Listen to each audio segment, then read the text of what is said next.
Сәлем достар, бүгін мен алғаш рет осындай ерекше рецептпен медовик тортын жасадым. Және де бір жасағаннан ақ осындай нәтижесі керемет болды. Өте нәзік, дәмді, балды торт шықты. Қонақтарымыздың барлығына ұнады. Ал енді дайындауға кірісейік. Ең алдымен бал мен ас содасын осылай араластырып, орташа отта қыздырып аламыз. Үздіксіз араластырып тұрамыз. Көпіршіп, өзі карамель түске ене бастайды. Осылай көпіршігі басылғанша жаймен араластырып тұрамыз. Мінекей, өте әдемі карамель түске енді. Енді үстіне сары майымызды салып, тағы да араластырамыз. Оттан алсақ та болады, өйткені өзінің ысуымен сары май ары қарай ериді. Осы қоспамызды суытып аламыз. Суытқаннан кейін барып, қамыр дайындауға кірісеміз. Ең алдымен 5 жұмыртқамызды жарып алып, қантпен қосып миксерлейміз. 2 есе көтеріліп, әдемі қоспа пайда болады. Одан кейін үстіне жаңағы карамель түсті балымызды қосып, қайтадан миксерлейтін боламыз.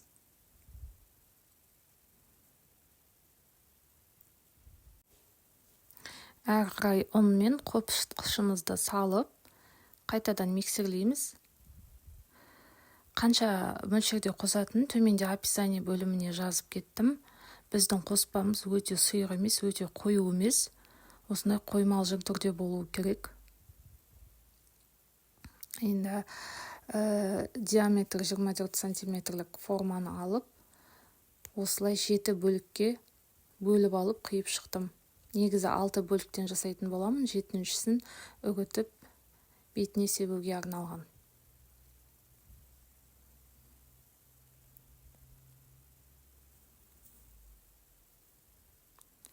Осылай барлығын бетін тегістеп жайып аламыз.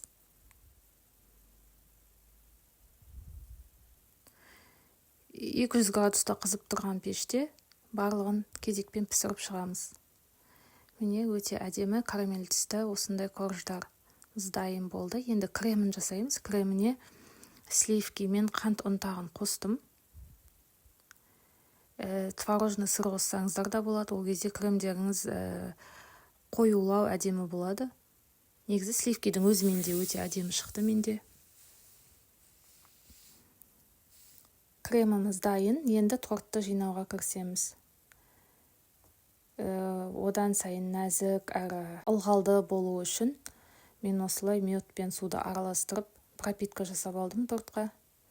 Одан кейін кезекпен осылай әрқайсының арасына кремімізді жағып, 6 қабаттан тұратын тортымызды жинап шығамыз. 7-ші қабатын үгітіп, бетіне себуге дайындап қойдым.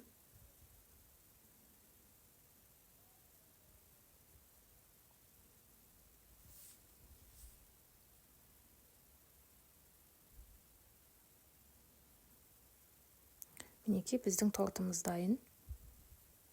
Кемінде 5-6 сағатқа сіңдіріп, тоңазытқышқа қойып қойғанымыз дұрыс болады. Сонда кремдер корждарымызға сіңіп, одан әрі жұмсақ болып, әдемі бола түседі дәмі.